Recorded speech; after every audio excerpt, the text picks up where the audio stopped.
प्यारे बच्चों, career green classes में आप सभी का स्वागत। पिछले क्लास में हम लोगों ने क्लास 10th फिजिक्स का कंप्लीट चैप्टर का जो थ्योरी होता है उसका एनालिसिस कर लिए थे हम लोग। आज के इस क्लास में हम लोग class 10th physics chapter 2 refraction of light का टोटल एमसीक्यू क्वेश्चन को एनालिसिस करेंगे। तो आइए हम लोग देखते हैं पहला क्वेश्चन क्या है। जैसा कि आप देख पा रहे होंगे क्लास 10th फिजिक्स चैप्टर 2 प्रकाश का अपवर्तन, refraction of light, objective question answer. तो पहला क्वेश्चन है हमारा, प्रकाश के अपवर्तन के कितने नियम है।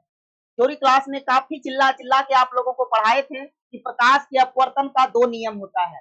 पहला नियम क्या होता है, sine I upon sine R, और दूसरा नियम क्या होता है, मतलब फाइनली आपको यह बताया गया था कि प्रकाश के अपवर्तन के टोटल दो नियम होते हैं। कितने नियम होते हैं, दो नियम होते हैं। तो इसका राइट आंसर क्या हो जाएगा, ऑप्शन बी राइट हो जाएगा। नेक्स्ट क्वेश्चन है, किसी माध्यम के अपवर्तनांक का मान क्या होता है। किसी माध्यम के अपवर्तनांक का मान क्या होता है। तो किसी माध्यम का जो अपवर्तनांक होता है वो sine I upon sine R होता है, sine I upon sine R. तो ऑप्शन ए क्या हो जाएगा आपका, ऑप्शन ए करेक्ट हो जाएगा, sine I upon sine R. Next question है, लेंस की क्षमता का एसआई मात्रक क्या है। ऑप्शन ए है सेंटीमीटर इनवर्स, ऑप्शन बी है मीटर, और ऑप्शन सी है सेंटीमीटर, ऑप्शन डी है डायोप्टर। तो लेंस का क्षमता का जो एसआई मात्रक होता है वो डायोप्टर होता है। तो इसके लिए ऑप्शन डी क्या हो जाएगा, करेक्ट हो जाएगा। नेक्स्ट क्वेश्चन है, अवतल लेंस में आवर्धन m बराबर क्या होता है। तो अवतल लेंस में आवर्धन m बराबर होता है v अपॉन यू। क्या होता है, v upon you. Option A है v इंटू यू, ये क्या हो जाएगा, रॉन्ग हो जाएगा। ऑप्शन बी है u अपॉन v, ये भी क्या हो जाएगा, रॉन्ग हो जाएगा। ऑप्शन डी है u प्लस v, ये भी रॉन्ग हो जाएगा। तो ऑप्शन सी करेक्ट हो जाएगा। नेक्स्ट क्वेश्चन है, हीरे का अपवर्तनांक कितना होता है। तो आप लोगों को थ्योरी के क्लास में पढ़ाया गया था कि हीरे का जो अपवर्तनांक होता है वो 2.42 होता है। कितना होता है, 2.42। तो 2.42 कौन सा ऑप्शन में है, ऑप्शन डी है 2.42। तो करेक्ट ऑप्शन क्या हो जाएगा, डी 2.42। नेक्स्ट क्वेश्चन है, निम्नलिखित में से किस लेंस को अपसारी लेंस कहते हैं। तो बताइए अपसारी लेंस किस लेंस को कहा जाता है। तो वैसा लेंस जिस पर कोई भी प्रकाश की किरण पड़ने के बाद फैल जाती है इसे क्या कहते हैं, अपसारी लेंस कहते हैं। जैसे कि आप देख पा रहे होंगे कि एक लेंस है अवतल लेंस, ठीक है। अवतल लेंस क्या होता है, किनारे पे मोटा होता है और बीच में क्या होता है, पतला होता है, इस टाइप का होता है। और इसमें जैसे ही प्रकाश का कोई भी समांतर किरण आती है जो मुख्य अक्ष के समांतर होती है, तो लेंस से अपवर्तन के बाद ये क्या हो जाता है, ये इस तरह से दूर चला जाता है। और ये किरण इसके समांतर आएगा, ये भी लेंस क्या हो जाएगा, दूर चला जाएगा। जैसे जैसे दूरियां बढ़ता चला जाएगा, इनके बीच का जो डिस्टेंस है वो इंक्रीज होता चला जाएगा, बढ़ता चला जाएगा।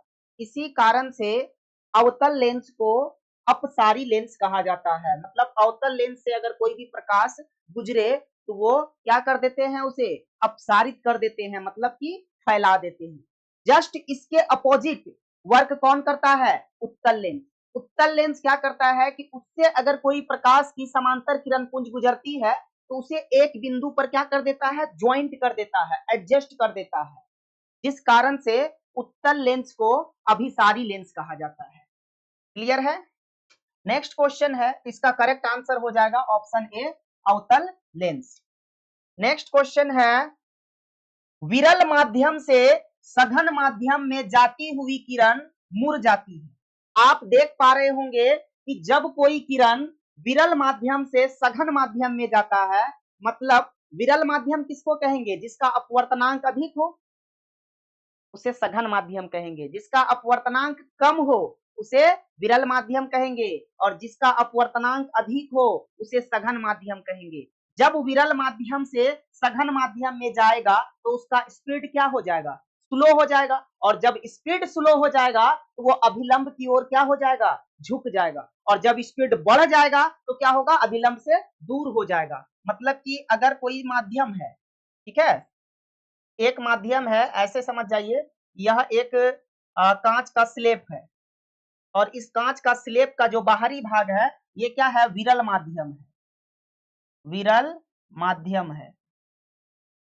जैसे ही प्रकाश इसमें इन करेगा, ठीक है, जैसे ही इन करेगा ये कांच जो है ये कांच सघन माध्यम है, तो विरल से सघन में जाने के बाद क्या हो जाएगा, ये जो अभिलंब है अभिलंब की ओर इस तरह से झुक जाएगा, अभिलंब की ओर झुक जाएगा।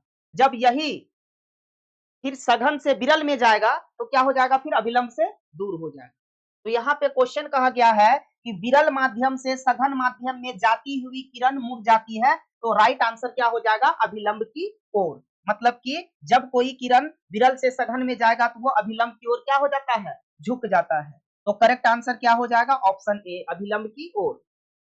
नेक्स्ट क्वेश्चन है, निम्नलिखित में से किस लेंस की फोकस दूरी धनात्मक होती है, किस लेंस की फोकस दूरी धनात्मक होती है, तो उत्तल लेंस का फोकस दूरी हमेशा क्या होता है, पॉजिटिव होता है, धनात्मक होता है, और अवतल लेंस का फोकस दूरी ऋणात्मक होता है। तो करेक्ट आंसर हो जाएगा ऑप्शन ए, उत्तल लेंस का जो फोकस दूरी होता है वो क्या होता है, धनात्मक होता है। नेक्स्ट क्वेश्चन है, चिन्हों की निर्देशांक परिपाटी में धनात्मक फोकस दूरी होती है, धनात्मक फोकस दूरी किसकी होती है, चिन्हों की निर्देशांक परिपाटी में धनात्मक फोकस दूरी उत्तल लेंस और उत्तल दर्पण का होता है। अभी जस्ट इससे पहले क्वेश्चन में जिक्र किया गया कि उत्तल लेंस का फोकस दूरी क्या होता है, धनात्मक होता है, पॉजिटिव होता है। तो उत्तल लेंस बोले या उत्तल दर्पण बोले, दोनों का जो फोकस दूरी होता है वो क्या होता है, धनात्मक होता है, मतलब पॉजिटिव होता है। उत्तल लेंस का भी फोकस दूरी पॉजिटिव होता है और उत्तल दर्पण का भी फोकस दूरी पॉजिटिव हो जाता है। तो यहाँ पे ऑप्शन ए है उत्तल लेंस की, ऑप्शन बी है उत्तल दर्पण की, ऑप्शन सी है अवतल दर्पण की, और ऑप्शन डी है ए एवं बी दोनों। तो उत्तल लेंस में भी पॉजिटिव होता है और उत्तल दर्पण में भी पॉजिटिव होता है।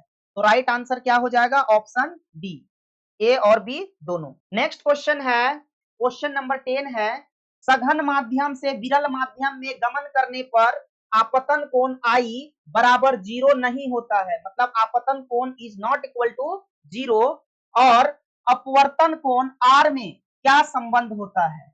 तो आपतन कोण और अपवर्तन कोण में संबंध यह होता है कि आपतन कोण अपवर्तन कोण से क्या होता है, बड़ा होता है।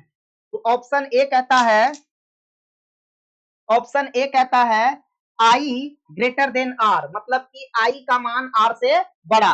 क्या ये ऑप्शन सही होगा, नहीं, ऑप्शन ए क्या हो जाएगा, गलत हो जाएगा। ऑप्शन बी कहता है I is equal to R, I is equal to R इस कंडीशन में नहीं होता है। I is equal to R क्या होता है, प्रकाश के परावर्तन का पहला नियम, ठीक है। तो ये भी ऑप्शन क्या हो जाएगा, ऑप्शन बी भी रॉन्ग हो जाएगा। ऑप्शन सी कहता है, ऑप्शन सी कहता है आर ग्रेटर देन आई, मतलब आर का जो मान होगा वो आई से बड़ा होगा। तो ऑप्शन सी क्या हो जाएगा, करेक्ट हो जाएगा। ऑप्शन डी कहता है R equal to I equal to 0, ये भी क्या हो जाएगा, रॉन्ग हो जाएगा। तो राइट आंसर हो जाएगा option C, R greater than I. Next question है, क्वेश्चन नंबर 11, निर्देशांक चिन्ह परिपाटी में सभी दूरियां मापी जाती है, निर्देशांक चिन्ह परिपाटी में जो सभी दूरियां मापी जाती है वो दूरियां ध्रुव मतलब कि पोल से मापी जाती है, पी से, ठीक है। तो ऑप्शन ए है वक्रता केंद्र से, और ऑप्शन बी है ध्रुव से, ऑप्शन सी है फोकस से, और ऑप्शन डी है इनमें से कोई नहीं। तो करेक्ट आंसर क्या हो जाएगा, ऑप्शन बी ध्रुव से। नेक्स्ट क्वेश्चन है, क्वेश्चन नंबर 12, शब्दकोश के छोटे अक्षरों को पढ़ने के लिए किस लेंस का उपयोग करना पसंद करेंगे। ऑप्शन ए 50 सेंटीमीटर फोकस दूरी का उत्तल लेंस, गलत हो जाएगा। ऑप्शन बी है 50 सेंटीमीटर फोकस दूरी का अवतल लेंस, ये भी क्या होगा, रॉन्ग होगा। 5 सेंटीमीटर फोकस दूरी का उत्तल लेंस, ये ऑप्शन सी क्या हो जाएगा, करेक्ट हो जाएगा। नेक्स्ट ऑप्शन डी है 5 सेंटीमीटर फोकस दूरी का उत्तल लेंस, ये भी क्या हो जाएगा, रॉन्ग हो जाएगा। तो राइट आंसर क्या होगा, ऑप्शन सी, 5 सेंटीमीटर फोकस दूरी का उत्तल लेंस। नेक्स्ट क्वेश्चन है, क्वेश्चन नंबर 13, उत्तल लेंस द्वारा आवर्धित काल्पनिक प्रतिबिंब तब बनता है जब वस्तु रहती है, मतलब कहना है कि उत्तल लेंस में वस्तु को कहां रखने पर प्रतिबिंब कैसा बनता है, आवर्धित काल्पनिक बनता है। तो जब हम वस्तु को फोकस और लेंस के बीच में रखेंगे तो प्रतिबिंब आवर्धित और काल्पनिक बनेगा। ऑप्शन ए कहता है अनंत पर, ऑप्शन बी कहता है फोकस और लेंस के बीच, ऑप्शन सी कहता है फोकस पर, और ऑप्शन डी कहता है फोकस दूरी और दुगुनी फोकस दूरी के बीच में। तो करेक्ट आंसर क्या हो जाएगा, ऑप्शन बी, फोकस और लेंस के बीच। जब हम फोकस और लेंस के बीच में वस्तु को रखेंगे तब जो प्रतिबिंब बनेगा वो आवर्धित और काल्पनिक बनेगा। नेक्स्ट क्वेश्चन है क्वेश्चन नंबर 14, कहता निम्नलिखित में से किस वस्तु का वास्तविक प्रतिबिंब, मतलब किसी भी वस्तु का वास्तविक प्रतिबिंब, रियल इमेज कौन बना सकता है, बताइए। कांच की पट्टी का बना सकता है, या उत्तल लेंस बना सकता है, या अवतल लेंस बना सकता है, या फिर इनमें से कोई नहीं। तो बाबू आप लोगों को थ्योरी में पढ़ाया गया है अच्छे तरीका से कि वास्तविक प्रतिबिंब हमेशा बनाने का जो क्षमता रखता है वो कौन रखता है, उत्तल लेंस रखता है। कौन रखता है, उत्तल लेंस। उत्तल लेंस हमेशा वास्तविक प्रतिबिंब बनाता है जो वस्तु के अपेक्षा क्या होता है, उल्टा होता है, और जिसे हम पर्दे पर प्राप्त। गुड। नेक्स्ट क्वेश्चन है, तो इसका आंसर क्या हो जाएगा, निम्नलिखित में से किसी वस्तु का वास्तविक प्रतिबिंब कौन बना सकता है। ठीक है, तो कांच की पट्टी का, या उत्तल लेंस, या अवतल लेंस, या इनमें से कोई नहीं। तो राइट आंसर क्या हो जाएगा, ऑप्शन बी, उत्तल लेंस। नेक्स्ट क्वेश्चन है क्वेश्चन नंबर 15, किसी बिंदु, ठीक है, किसी बिंदु वस्तु से निकलकर किरणें किसी लेंस से अपवर्तित होकर जिस बिंदु पर मिलती है उसे कहते हैं वक्रता केंद्र कहते हैं, या प्रतिबिंब बिंदु कहते हैं, या फोकस कहते हैं, या प्रकाश केंद्र कहते हैं। तो कहना है कि किसी बिंदु वत वस्तु से निकलकर, मतलब कि जब कोई भी किरण कहीं से निकल के आता है, ठीक है, निकलकर किरणें किसी लेंस से अपवर्तित होता है, प्रकाश का किरण निकल के आता है और लेंस से क्या होता है, अपवर्तित होता है। तो अपवर्तित होकर जिस बिंदु पर मिलती है उसे क्या कहते हैं, तो प्रतिबिंब कहते हैं, है ना। जैसे दर्पण में हम लोग पढ़े थे कि मुख्य अक्ष के समांतर आती किरण दर्पण से परावर्तन के बाद फोकस से गुजरती है, उसका प्रतिबिंब कहाँ बनता था, फोकस पर। उसी प्रकार से वो क्या कहलाएगा, तो प्रतिबिंब कहलाएगा। Option B is correct. Next question है क्वेश्चन नंबर 16, फोटोग्राफी कैमरा का अभिदृश्यक होता है। तो फोटोग्राफी कैमरा का जो अभिदृश्यक होता है उसमें उत्तल लेंस का प्रयोग किया जाता है। तो राइट आंसर क्या हो जाएगा, उत्तल lens. Option C is correct. Next question है, अल्कोहल का अपवर्तनांक कितना होता है। तो अल्कोहल का जो अपवर्तनांक होता है वो होता है 1.36। अल्कोहल का अपवर्तनांक 1.36 होता है। तो ऑप्शन सी क्या हो जाएगा, करेक्ट हो जाएगा। नेक्स्ट क्वेश्चन है, आवर्धन m का ऋणात्मक मान बताता है कि आवर्धन m जो है उसका ऋणात्मक मान क्या बताता है, ऋणात्मक मान यह बताएगा कि वस्तु के सापेक्ष प्रतिबिंब क्या होगा, उल्टा होगा। ऑप्शन ए कहता है वस्तु के सापेक्ष प्रतिबिंब उल्टा है, ऑप्शन बी कहता है वस्तु के सापेक्ष प्रतिबिंब सीधा है, ऑप्शन सी कहता है वस्तु से प्रतिबिंब छोटा है, और ऑप्शन डी कहता है वस्तु से प्रतिबिंब बड़ा है।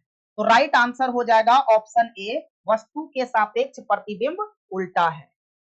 नेक्स्ट क्वेश्चन है क्वेश्चन नंबर 19, लेंस सूत्र क्षमता के पदों में क्या होता है। तो लेंस सूत्र जो होता है वो क्षमता के पदों में होता है P is equal to 1/f, और 1/f इज इक्वल टू होता है 1/v माइनस 1/u। यहाँ पे ये P क्या होगा, पावर हो जाएगा, लेंस का पावर, लेंस का क्षमता, और ये 1/f का मतलब हो गया 1 फोकस दूरी, उसका जो फोकस दूरी होता है उसको f से रिप्रेजेंट करते हैं, और ये 1/u और 1/v जो है ये प्रतिबिंब दूरी और वस्तु दूरी है, object distance and image distance. तो राइट आंसर क्या हो जाएगा, option A, P is equal to 1/f is equal to 1/v minus 1/u, मतलब P is equal to 1/f होता है। आपसे अगर पूछा जाए लेंस का क्षमता का जो सूत्र होता है वो P बराबर क्या होता है, 1/f होता है, और लेंस का जो सूत्र होता है उसका संबंध होता है 1/f is equal to 1/v minus 1/u। ये लेंस का फार्मूला होता है और उसका क्षमता का फार्मूला ये होता है। क्लियर है, तो ऑप्शन ए क्या हो जाएगा, करेक्ट हो जाएगा। नेक्स्ट क्वेश्चन है क्वेश्चन नंबर 20, निम्नलिखित में से प्रकाशिक माध्यम कौन है? बताइए, निम्नलिखित में से प्रकाशिक माध्यम कौन है? ये क्वेश्चन बहुत बढ़िया है, ठीक है, काफी बार एग्जाम में भी ये क्वेश्चन पूछा गया है। तो निम्नलिखित में से प्रकाशिक माध्यम कौन है? ऑप्शन ए है लकड़ी, ऑप्शन बी है शीशा, ऑप्शन सी है लोहा और ऑप्शन डी है तांबा। तो राइट आंसर क्या हो जाएगा? ऑप्शन बी, शीशा क्या है? एक प्रकाशिक माध्यम है। नेक्स्ट क्वेश्चन है क्वेश्चन नंबर 21। किसी गोलीय दर्पण तथा किसी पतले गोलीय लेंस दोनों की फोकस दूरियां अगर माइनस का 15 सेंटीमीटर है तो दर्पण तथा लेंस संभवतः क्या हो सकता है?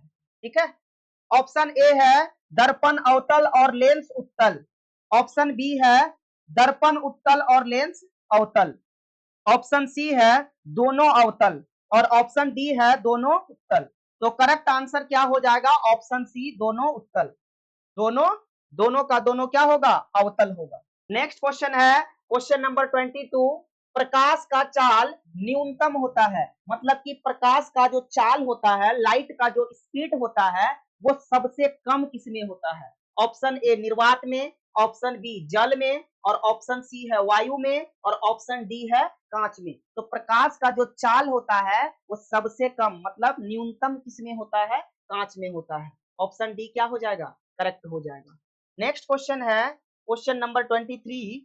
एक पारदर्शी गोलीय कवच की बाहरी त्रिज्या 20 सेंटीमीटर तथा आंतरिक त्रिज्या मतलब अंदर का जो त्रिज्या होगा वो 19.8 सेंटीमीटर है, ठीक है। त्रिज्या आपतित प्रकाश के लिए यह कैसा व्यवहार करेगा? ऑप्शन ए उत्तल लेंस की भांति, ऑप्शन बी प्रिज्म की भांति, ऑप्शन सी समांतर पट्टिका की भांति और ऑप्शन डी है अवतल लेंस की भांति। तो करेक्ट आंसर हो जाएगा ऑप्शन डी, अवतल लेंस की भांति। नेक्स्ट क्वेश्चन है क्वेश्चन नंबर 24। प्रतिबिंब की ऊंचाई और वस्तु की ऊंचाई के अनुपात को कहते हैं। तो आप लोग सभी पढ़े हैं कि प्रतिबिंब की ऊंचाई और वस्तु के ऊंचाई का जो अनुपात होता है उसे हम लोग आवर्धन कहते हैं और आवर्धन को m से रिप्रेजेंट किया जाता है। तो राइट आंसर क्या हो जाएगा? ऑप्शन ए, आवर्धन। क्लियर है? नेक्स्ट क्वेश्चन है क्वेश्चन नंबर 25।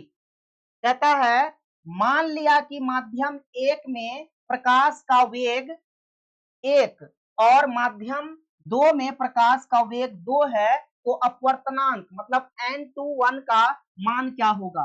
तो माध्यम 1 में प्रकाश की चाल बटे माध्यम 2 में प्रकाश की चाल मतलब v1 बाय v2। तो ऑप्शन ए क्या हो जाएगा? करेक्ट हो जाएगा। नेक्स्ट क्वेश्चन है क्वेश्चन नंबर 26। कांच या पानी में प्रकाश का वेग, ठीक है, कांच या पानी में प्रकाश का वेग क्या होगा? वेग और चाल में कोई ज्यादा डिफरेंस नहीं होता है, वेग और चाल सेम ही होता है। पहला ऑप्शन ए कहता है कि बढ़ जाता है, ऑप्शन बी कहता है घट जाता है और ऑप्शन सी कहता है कि कोई परिवर्तन नहीं होता है और ऑप्शन डी कहता है सभी कथन ठीक है। तो राइट आंसर क्या हो जाएगा? राइट आंसर हो जाएगा ऑप्शन बी, मतलब कि घट जाता है।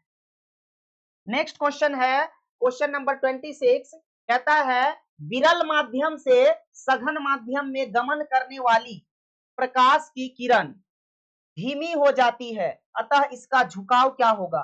देखिए, जैसे ही विरल माध्यम से सघन माध्यम में गमन करने वाली प्रकाश की किरण होता है वो स्लो हो जाएगा और जब कोई भी प्रकाश सघन माध्यम से, ये क्वेश्चन हमको लगता है पहले भी करवा चुके हैं कि जब प्रकाश की किरण सघन माध्यम से विरल माध्यम में जाता है तो क्या हो जाता है? उसका स्पीड बढ़ जाता है जिस कारण से अभिलंब से दूर चला जाता है। लेकिन यहाँ इस क्वेश्चन में कहता है कि विरल माध्यम से सघन माध्यम में जाने पर क्या होगा? उसका स्पीड कम हो जाएगा, जब स्पीड कम होगा तो अभिलंब की ओर झुक जाएगा। तो ऑप्शन ए कहता है अभिलंब से दूर हो जाता है, ऑप्शन बी कहता है अभिलंब के समांतर होता है, ऑप्शन सी कहता है अभिलंब की ओर होता है और ऑप्शन डी कहता है अभिलंब के लंबवत होता है। तो करेक्ट आंसर क्या हो जाएगा? करेक्ट आंसर हो जाएगा ऑप्शन सी, मतलब अभिलंब की ओर होता है। अगर यही जस्ट अपोजिट कहता कि सघन से विरल में जाता है तब क्या हो जाता? अभिलंब से दूर हो जाता। नेक्स्ट क्वेश्चन है क्वेश्चन नंबर 28। कहता है u v और f के विशिष्ट मान के लिए लेंस सूत्र क्या होगा। हम लोग काफी बढ़िया तरीका से पढ़े हैं लेंस सूत्र 1/f is equal to 1/v minus 1/u। यहाँ पे पहला ऑप्शन है 1/v plus 1/u equal to 1/f, तो ऑप्शन ए क्या हो जाएगा, रॉन्ग हो जाएगा। ऑप्शन बी है 1/v minus 1/u equal to 1/f, तो ऑप्शन बी क्या हो जाएगा, करेक्ट हो जाएगा। नेक्स्ट क्वेश्चन है उत्तल लेंस के प्रकरण में जब प्रतिबिंब वास्तविक होता है तब आवर्धन m है। जब प्रतिबिंब वास्तविक होगा तो हमेशा जो आवर्धन m होगा वो क्या होगा, नेगेटिव होगा। मैग्निफिकेशन हमेशा क्या होगा, नेगेटिव होगा। आवर्धन m का मान ऋणात्मक होगा। ऑप्शन ए कहता है धनात्मक, ऑप्शन बी कहता है ऋणात्मक, और ऑप्शन सी कहता है ए और बी दोनों, ऑप्शन डी कहता है इनमें से कोई नहीं। तो करेक्ट आंसर हो जाएगा ऑप्शन बी, मतलब कि ऋणात्मक हो जाएगा। नेक्स्ट क्वेश्चन है क्वेश्चन नंबर 30, निर्गत किरण एवं अभिलंब के बीच कोण को क्या कहते हैं। निर्गत किरण और अभिलंब के बीच का जो कोण बनता है उसे हम लोग कहते हैं निर्गत कोण। क्या कहते हैं, निर्गत कोण। और इस निर्गत कोण को डेल्टा से रिप्रेजेंट किया जाता है। निर्गत कोण को डेल्टा से रिप्रेजेंट किया जाता है।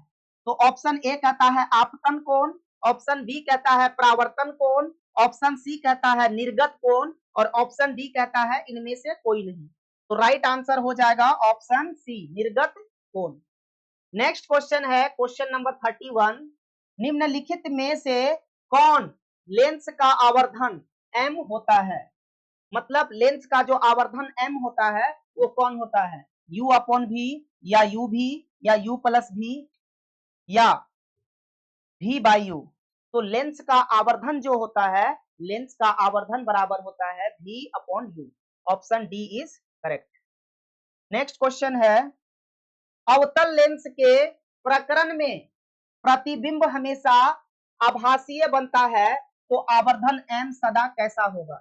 जब प्रतिबिंब आभासीय बन रहा है तो आवर्धन m का जो मान होगा वह धनात्मक होगा, मतलब पॉजिटिव होगा। ऑप्शन ए है धनात्मक, ऑप्शन बी है ऋणात्मक, और ऑप्शन सी है कभी धनात्मक और कभी धनात्मक तो कभी ऋणात्मक, और ऑप्शन डी है इनमें से कोई नहीं। राइट आंसर हो जाएगा ऑप्शन ए, धनात्मक, पॉजिटिव। नेक्स्ट क्वेश्चन है क्वेश्चन नंबर 33, किसी लेंस द्वारा उत्पन्न आवर्धन का एसआई मात्रक क्या है। मतलब किसी लेंस द्वारा उत्पन्न आवर्धन का एसआई मात्रक। तो लेंस का जो आवर्धन होता है, लेंस का जो मैग्निफिकेशन होता है उसका कोई भी एसआई यूनिट नहीं होता है, इसलिए इसका करेक्ट आंसर हो जाएगा यह यूनिट लेस होता है, मतलब कि मात्रक विहीन होता है, इसका कोई भी मात्रक नहीं होता है। तो ऑप्शन ए है मीटर, ऑप्शन बी है सेंटीमीटर, ऑप्शन डी है मिलीमीटर, और ऑप्शन सी है मिलीमीटर, ऑप्शन डी है मात्रक विहीन, मतलब यूनिट लेस। तो राइट आंसर हो जाएगा ऑप्शन डी, मात्रक विहीन। नेक्स्ट क्वेश्चन है क्वेश्चन नंबर 34, लेंसों में मुख्यतः मुख्य फोकस की संख्या कितनी होती है। तो लेंस में हमेशा जो मुख्य फोकस होती है वो मुख्य फोकस का संख्या 2 होता है। तो राइट आंसर क्या हो जाएगा, 2, ऑप्शन ए। नेक्स्ट क्वेश्चन है क्वेश्चन नंबर 35, उत्तल लेंस में जब बिंब फोकस एवं लेंस के बीच, क्वेश्चन नंबर 35 है उत्तल लेंस में जब बिंब फोकस एवं लेंस के बीच रखी जाती है तब प्रतिबिंब कहां बनता है। मतलब जब वस्तु को फोकस एवं लेंस के बीच रखी जाती है तब प्रतिबिंब कैसा बनेगा। ऑप्शन ए कहता है काल्पनिक और सीधा बनेगा, और ऑप्शन बी कहता है काल्पनिक और उल्टा बनेगा, ऑप्शन सी है वास्तविक और उल्टा बनेगा, ऑप्शन डी है वास्तविक और सीधा बनेगा। तो करेक्ट आंसर हो जाएगा ऑप्शन ए, काल्पनिक और सीधा बनेगा। नेक्स्ट क्वेश्चन है क्वेश्चन नंबर 36, कौन सा लेंस अपसारी लेंस भी कहलाता है। अभी जस्ट हम लोग पढ़े थे कि अवतल लेंस को अपसारी लेंस क्यों कहा जाता है, ठीक है। और यहाँ पे पूछा गया है कौन सा लेंस को अपसारी लेंस कहा जाता है, तो ऑब्वियसली अवतल लेंस को ही अपसारी लेंस कहा जाएगा। तो करेक्ट आंसर क्या हो जाएगा? ऑप्शन ए, अवतल लेंस। नेक्स्ट क्वेश्चन है, वायु में प्रकाश की चाल निर्वात की अपेक्षा होती है। तो वायु में जो प्रकाश की चाल होता है वो निर्वात की अपेक्षा कम होता है। तो राइट आंसर हो जाएगा ऑप्शन ए, कम। नेक्स्ट क्वेश्चन है क्वेश्चन नंबर 38, प्रकाशिक माध्यम कितने प्रकार के होते हैं? तो प्रकाशिक माध्यम 2 प्रकार के होते हैं। नेक्स्ट क्वेश्चन है क्वेश्चन नंबर 39, विरल माध्यम में प्रकाश की चाल सघन माध्यम की अपेक्षा क्या होता है? विरल माध्यम में जो प्रकाश की चाल होगा वो सघन माध्यम की अपेक्षा क्या होगा? सघन माध्यम की अपेक्षा हमेशा विरल माध्यम में अधिक होगा। तो राइट आंसर क्या हो जाएगा? अधिक होती है। Option B is correct. Question number 40, एक अवतल लेंस से 10 सेंटीमीटर दूर वस्तु रखने पर इसका जो आभासीय सीधा प्रतिबिंब बनता है इसकी फोकस दूरी हो सकती है। फोकस दूरी क्या हो सकती है? तो फोकस दूरी इसका 15 सेंटीमीटर भी हो सकती है और 20 सेंटीमीटर भी हो सकती है, 12 सेंटीमीटर भी हो सकता है। मतलब option A, B, C, D तीनों का तीनों हो सकता है। तो राइट आंसर क्या हो जाएगा? ऑप्शन डी, सभी। नेक्स्ट क्वेश्चन है क्वेश्चन नंबर 41 है। क्वेश्चन नंबर 41, कई लेंसों के संयोजन से बना एकल लेंस की उपयोगिता है। मतलब कई सारे लेंसों को जब संयोजित किया जाएगा, मतलब जोड़ा जाएगा, तो इसकी उपयोगिता से क्या हो सकता है? चश्मे के लेंस या सूक्ष्मदर्शियों के लेंस में या सभी प्रकार के लेंसों में या सभी कथन सत्य है। तो राइट आंसर हो जाएगा ऑप्शन बी, सूक्ष्मदर्शियों के लेंस में। नेक्स्ट क्वेश्चन है क्वेश्चन नंबर 42, किसी एफ फोकस दूरी के लेंस की क्षमता P बराबर क्या होती है? तो लेंस की क्षमता P बराबर होता है 1/f। राइट आंसर हो जाएगा ऑप्शन ए, 1/f।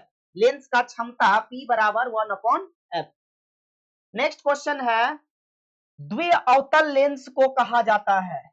तो द्वि अवतल लेंस को अपसारी लेंस कहा जाता है। राइट आंसर क्या हो जाएगा? ऑप्शन ए, अपसारी लेंस। ये क्या हो गया?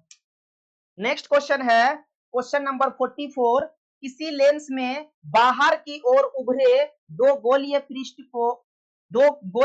हो तो इसे कहते हैं। जब दो गोलीय पृष्ठ बाहर की ओर उभरा हुआ हो, ठीक है, इस प्रकार से, जैसे कि आप देख पा रहे होंगे इसमें दोनों पृष्ठ क्या है? बाहर की ओर उभरा हुआ है। जब किसी लेंस में बाहर की ओर उभरे दो गोलीय पृष्ठ हो तो इसे हम लोग क्या कहेंगे? तो उत्तल लेंस कहेंगे। क्या कहेंगे? उत्तल लेंस। तो राइट आंसर हो जाएगा ऑप्शन सी, उत्तल लेंस। नेक्स्ट क्वेश्चन है क्वेश्चन नंबर 45, उत्तल लेंस की क्षमता होती है। तो उत्तल लेंस का जो क्षमता होता है वो हमेशा क्या होता है? धनात्मक होता है, पॉजिटिव होता है। तो राइट आंसर क्या हो जाएगा? ऑप्शन ए, उत्तल लेंस का क्षमता हमेशा धनात्मक होता है। नेक्स्ट क्वेश्चन है क्वेश्चन नंबर 46, माध्यम बदलने से प्रकाश का वेग बदलना कहलाता है। जब कोई माध्यम बदलेगा, मतलब कि सघन माध्यम से विरल माध्यम में जाएगा, तो प्रकाश का जो स्पीड है, लाइट का जो स्पीड है, वो घटेगा या बढ़ेगा? ये घटने बढ़ने का जो घटना होता है ये क्या कहलाएगा? तो माध्यम बदलने से प्रकाश का वेग बदलना कहलाता है अपवर्तनांक। ठीक है, अपवर्तन के कारण ही क्या होता है? माध्यम का वेग बदलता है और यह बदलने की घटना क्या कहलाता है? अपवर्तन, रिफ्रैक्शन। नेक्स्ट क्वेश्चन है क्वेश्चन नंबर 47, कहता कांच की सिल्ली से पार करने वाली प्रकाश किरण में पैदा होता है। कांच की सिल्ली से पार करने वाली प्रकाश किरण में पैदा होता है। क्या पैदा होता है? पार्श्व विस्थापन। पार्श्व विस्थापन का मतलब समझाए थे ना? तो कांच की सिल्ली से जब कांच की सिल्ली से पार करने वाली प्रकाश की किरणों में क्या पैदा होता है? पार्श्व विस्थापन होता है। नेक्स्ट क्वेश्चन है क्वेश्चन नंबर 48, अगर वायु में प्रकाश का वेग c तथा एक माध्यम में प्रकाश का वेग v है तो निरपेक्ष अपवर्तनांक का मान क्या होगा? तो निरपेक्ष अपवर्तनांक का मान हो जाएगा वायु में प्रकाश का वेग c बटे किसी माध्यम में प्रकाश का वेग v, मतलब c upon v। Right answer हो जाएगा ऑप्शन ए c upon v। Next question है क्वेश्चन नंबर 49, कहता एक लेंस की क्षमता -5 डायोप्टर है तो इसकी फोकस दूरी क्या होगी।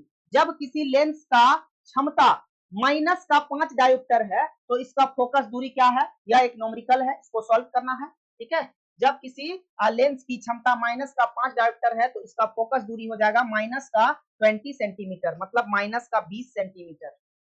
नेक्स्ट क्वेश्चन है, कहता निम्न में से कौन सा पदार्थ लेंस के लिए उपयुक्त नहीं किया जा सकता है, मतलब लेंस के लिए कौन सा पदार्थ यूज नहीं कर सकते हैं, जल या कांच या प्लास्टिक या मिट्टी। तो जल का भी यूज करते हैं, कांच का भी यूज कर सकते हैं और प्लास्टिक का भी यूज कर सकते हैं, मिट्टी का यूज हम लोग नहीं कर सकते हैं। तो राइट आंसर क्या हो जाएगा, ऑप्शन डी मिट्टी। नेक्स्ट क्वेश्चन है क्वेश्चन नंबर 51, पानी से भरी बाल्टी की गहराई कम दिखती है, इसका कारण है।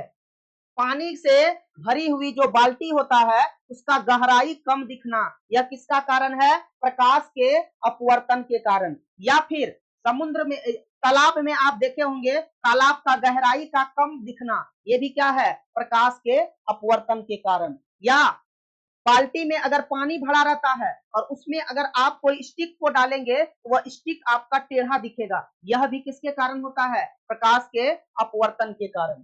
तो क्वेश्चन कहता है पानी से भरी बाल्टी की गहराई कम दिखती है, इसका कारण क्या है, तो इसका मुख्य कारण है प्रकाश का अपवर्तन। राइट आंसर क्या हो जाएगा, ऑप्शन ए प्रकाश का अपवर्तन। नेक्स्ट क्वेश्चन है, किसी लेंस के प्रकाशीय केंद्र से होकर गुजरने वाली किरणों के पथ में अपवर्तन के बाद क्या होता है। जब किसी लेंस के प्रकाशीय केंद्र से होकर गुजरने वाली किरणों के पथ में अपवर्तन के बाद हमेशा विचलन नहीं होता है। राइट आंसर हो जाएगा ऑप्शन ए, मतलब विचलन नहीं होता है। नेक्स्ट क्वेश्चन है, पानी में डली हुई छड़ी टेढ़ी दिखती है, इसका कारण क्या है। अभी जस्ट आप लोगों को बताएं कि जब किसी पानी में कोई छड़ी को डालते हैं तो वह छड़ी टेढ़ा दिखता है, उसका टेढ़ा दिखने का कारण क्या है, प्रकाश का अपवर्तन, रिफ्रैक्शन ऑफ लाइट। तो पानी में डूबी हुई छड़ी टेढ़ी दिखती है, इसका कारण क्या है, अपवर्तन। राइट आंसर हो जाएगा ऑप्शन ए अपवर्तन। नेक्स्ट क्वेश्चन है क्वेश्चन नंबर 54, कहता निम्नलिखित में से किसका अपवर्तनांक सबसे अधिक होता है। तो सबसे अधिक जो अपवर्तनांक होता है वो हीरे का होता है, ऑप्शन डी करेक्ट हो जाएगा, हीरा का। मतलब ऑप्शन के अकॉर्डिंग, मतलब वायु, बर्फ, कांच और हीरा, इन चार ऑप्शन में से सबसे ज्यादा अपवर्तनांक किसका होगा, तो हीरे का होगा। तो ऑप्शन डी क्या हो जाएगा, करेक्ट हो जाएगा। नेक्स्ट क्वेश्चन है क्वेश्चन नंबर 55, कहता निम्नलिखित में से किस लेंस को अभिसारी लेंस कहते हैं। किस लेंस को अभिसारी लेंस कहते हैं, तो हमेशा उत्तल लेंस को हम लोग क्या कहते हैं, अभिसारी लेंस कहते हैं, और अवतल लेंस को अपसारी लेंस कहते हैं। जैसे कि आप देख पा रहे होंगे कि उत्तल लेंस जो होता है इस तरह का होता है, ठीक है, और इसमें जब कोई भी प्रकाश की किरण आती है, ठीक है, तो ये क्या हो जाता है, एक पॉइंट पर आकर ज्वाइंट हो जाता है। ठीक है, एक पॉइंट पर क्या हो जाता है, ज्वाइंट हो जाता है, मतलब अभिसारित हो जाता है, अभिसारित हो जाता है। यही कारण है कि उत्तल लेंस को अभिसारी लेंस कहा जाता है। तो क्वेश्चन कहता है निम्नलिखित में से किस लेंस को अभिसारी लेंस कहते हैं। तो ऑप्शन ए है उत्तल लेंस, ऑप्शन बी है अवतल लेंस, ऑप्शन सी है उत्तल एवं अवतल लेंस दोनों, और ऑप्शन डी क्या है, बाइफोकल लेंस। तो राइट आंसर क्या हो जाएगा, उत्तल लेंस। नेक्स्ट क्वेश्चन है क्वेश्चन नंबर 56, कहता निम्न में से किस लेंस की फोकस दूरी धनात्मक होती है। तो किस लेंस की फोकस दूरी धनात्मक होती है, तो उत्तल लेंस का फोकस दूरी धनात्मक होती है। तो राइट आंसर क्या हो जाएगा, ऑप्शन बी उत्तल लेंस। नेक्स्ट क्वेश्चन है क्वेश्चन नंबर 57, कहता किसी अवतल लेंस के लिए फोकस दूरी होती है, किसी अवतल लेंस के लिए फोकस दूरी ऋणात्मक होती है और किसी उत्तल लेंस के लिए फोकस दूरी धनात्मक होती है। अवतल लेंस के लिए फोकस दूरी क्या होगा, नेगेटिव होगा, और उत्तल लेंस के लिए फोकस दूरी क्या होगा, पॉजिटिव होगा। तो यहाँ पे क्वेश्चन नंबर 57 कहता है किसी अवतल लेंस के लिए फोकस दूरी होती है, तो अवतल लेंस के लिए फोकस दूरी जो होगा वह ऋणात्मक होगा, नेगेटिव होगा। नेक्स्ट क्वेश्चन है क्वेश्चन नंबर 58 कहता निम्न में से किस माध्यम में प्रकाश की चाल अधिकतम होता है। मतलब यहाँ पे 4 ऑप्शन दिया गया है, ऑप्शन ए हवा, ऑप्शन बी जल, ऑप्शन सी सीसा और ऑप्शन डी है हीरा। और इन चारों में से बताइए किसमें प्रकाश की चाल अधिकतम होगा। तो प्रकाश का जो चाल होगा, लाइट का जो स्पीड होगा वो हवा में सबसे अधिक होगा। तो राइट आंसर क्या हो जाएगा, ऑप्शन ए हवा।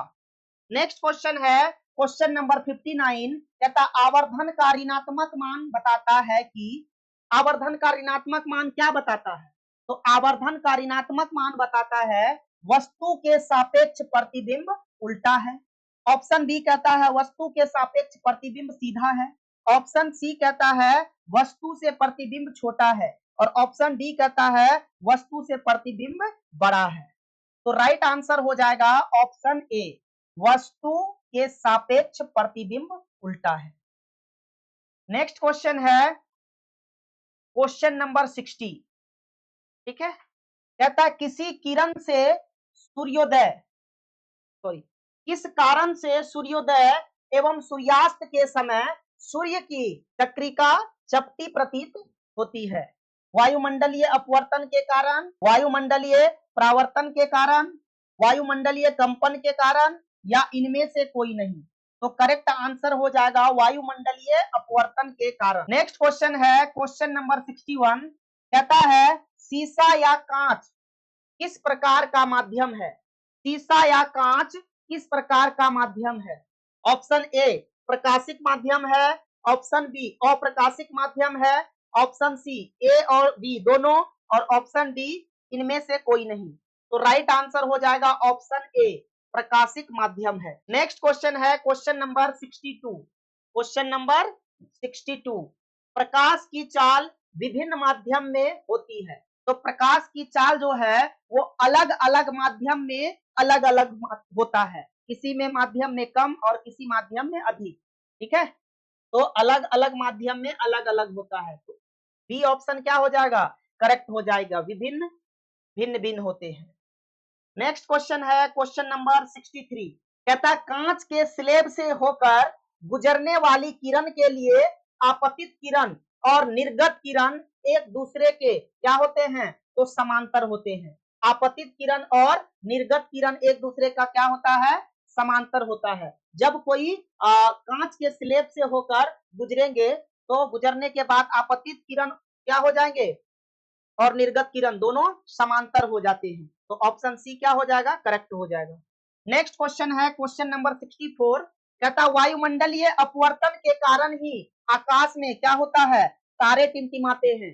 क्वेश्चन आपसे पूछा जाएगा आकाश में तारे किस कारण से टिमटिमाते हैं, तो वायुमंडलीय अपवर्तन के कारण। और यहाँ क्वेश्चन आपसे पूछा गया है कि वायुमंडलीय अपवर्तन के कारण ही आकाश में क्या होता है, चंद्रमा टिमटिमाते हैं या तारे टिमटिमाते हैं या अन्य ग्रह टिमटिमाते हैं या इनमें से कोई नहीं। तो तारे टिमटिमाते हैं।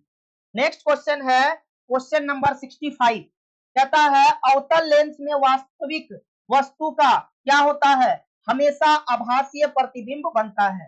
तो राइट आंसर हो जाएगा ऑप्शन बी, हमेशा आभासीय प्रतिबिंब बनता है। नेक्स्ट क्वेश्चन है 2 डायोप्टर क्षमता वाले लेंस की फोकस दूरी है। तो 2 डायोप्टर क्षमता वाले लेंस की फोकस दूरी प्लस का 50 सेंटीमीटर होगा, मतलब प्लस का 50 सेंटीमीटर। ऑप्शन ए क्या हो जाएगा, करेक्ट हो जाएगा। तो ये आपका complete class 10th physics chapter 2 का ऑब्जेक्टिव था। बाकी नेक्स्ट क्लास में हम आप लोगों को पढ़ाएंगे क्लास 10th फिजिक्स का चैप्टर 3 विद्युत धारा इलेक्ट्रिक करंट। तो आज का क्लास यहीं तक था, बाकी का चीज हम लोग नेक्स्ट क्लास में देखेंगे। तो आज इतना ही, इजाजत दीजिए, बाय बाय, टेक केयर।